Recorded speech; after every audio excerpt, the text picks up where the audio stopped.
তথ্য আমি আপনাকে জানাতে পারবো। বিশেষ করে মে মাসের পণ্য বিক্রি কার্যক্রমের উদ্বোধন করলেন আজকে বাণিজ্য প্রতিমন্ত্রী, সাথে বাণিজ্য সচিব ছিলেন, বেশ কিছু বিষয়ে কথা বলেছেন তারা।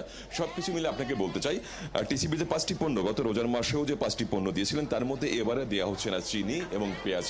কেন চিনি পেঁয়াজ দেওয়া হচ্ছে না সেই প্রশ্ন করা হয়েছিল প্রথমে বাণিজ্য প্রতিমন্ত্রীর কাছে। বাণিজ্য প্রতিমন্ত্রী বলেন যে রোজার পরে চিনির চাহিদা একটু কম থাকে, যার কারণে চিনি এবার দেওয়া হচ্ছে না। যদিও সেই বিষয়টা নিয়ে টিসিবি কর্মকর্তারা বলছেন চিনি তারা সংগ্রহ করতে পারেননি, যার কারণে চিনিটা এবার দিচ্ছে না। এর পাশাপাশি পেঁয়াজের বিষয়ে আমরা প্রশ্ন করেছিলাম, বাজারে পেঁয়াজের দাম তো 60 টাকা 70 টাকা করে কেজি, তাহলে পেঁয়াজটা কেন নেই? বাণিজ্য প্রতিমন্ত্রী বললেন যে পেঁয়াজ দেওয়া হচ্ছে না যেহেতু বাজারে পেঁয়াজের সরবরাহের ঘাটতি নেই, যার কারণে আসলে পেঁয়াজটা তারা এবার দিচ্ছেন না।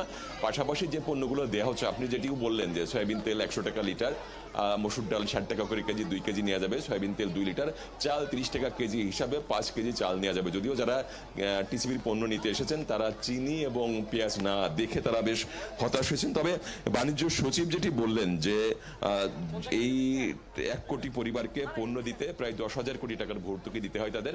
যদি সরকার সরাসরি বিদেশ থেকে পণ্য আনে, সেই পণ্যগুলো যদি সরাসরি বিক্রি করা হয় টিসিবি ছাড়াও অন্যান্য মাধ্যমে, তাহলে হয়তো ভর্তুকির পরিমাণটা কমবে। সেই বিষয়টা নিয়ে বাণিজ্য প্রতিমন্ত্রী যেটি বললেন যে 80-এর দশকে আপনি জানেন যে সরকার একবার উদ্যোগ নিয়েছিল বিদেশ থেকে পণ্য এনে আবার বিক্রি করা, যদিও ব্যাপক অনিয়মে সেটা বন্ধ হয়েছিল।